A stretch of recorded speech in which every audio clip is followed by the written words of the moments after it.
Now we'll read about the life of grandmother, how she felt happy when the narrator returned. But that was not so. After 5 years, I came back home and was met by her at the station. After 5 years, completing his studies from abroad, he came back and he found her at the station. She did not look a day older. Still, she looked the same.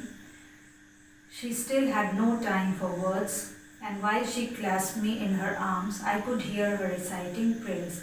She did not speak a word, and when she hugged him, he could hear her reciting the prayers. Even on the first day of my arrival, my happiest moments were with her sparrows, whom she fed longer and with frivolous rebukes. And on a first day, when the narrator had arrived, she again fed the sparrows and she was very kind to them. In the evening, a change came over her.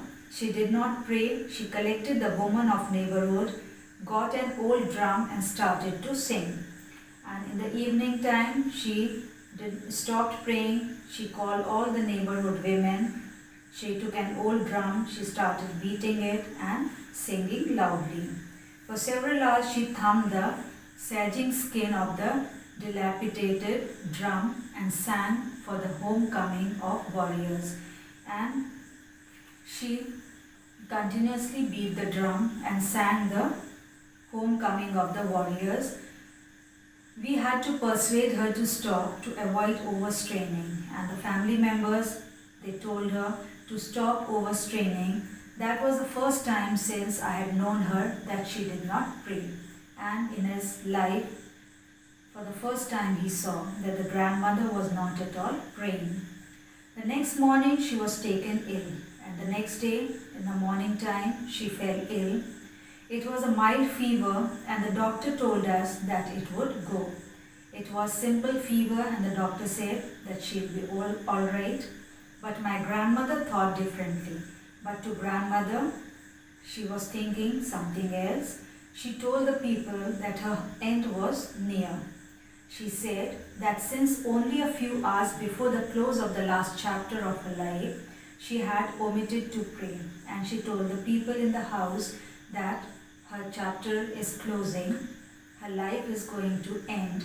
So that's why she is not praying.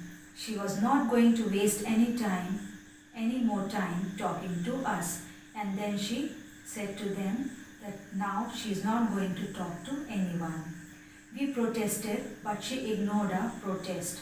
The people in the members in the family, they said to her, don't do like this, talk to us, but she ignored them. She lay peacefully in bed, praying and telling her beads. And then again she started praying and telling the beads. Even before we could suspect, her lips stopped moving and the rosary fell from her lifeless fingers. And before anybody else could understand, her lips stopped moving and the rosary fell down from her hand.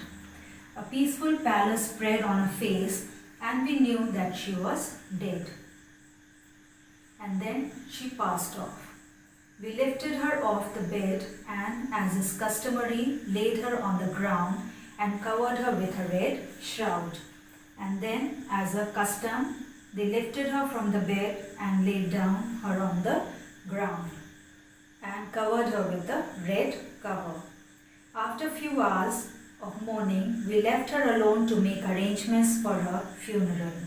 And then, after a few hours, they left her alone and they went to make the final arrangements for her funeral.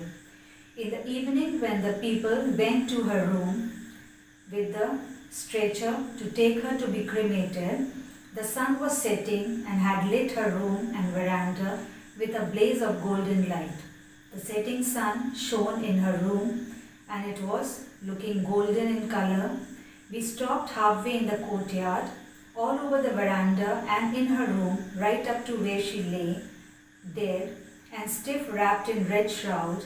Thousands of sparrows sat scattered on the floor.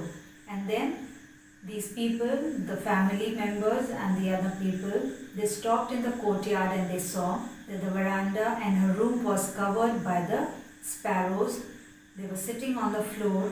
There was no chirping. All the sparrows were sitting quietly. They were not chirping. They were not making noise at all.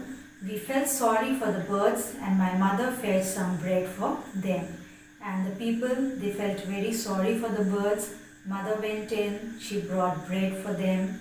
She broke it into little crumbs, the way my grandmother used to, and threw it to them. And after making it into crumbs, she gave it to the birds, to sparrows to eat, as the grandmother used to give. The sparrow took no notice of the bread.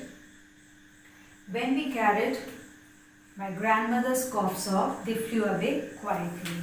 And then the sparrows, they did not pay attention to the bread, and when the body was taken away, the birds also flew away quietly.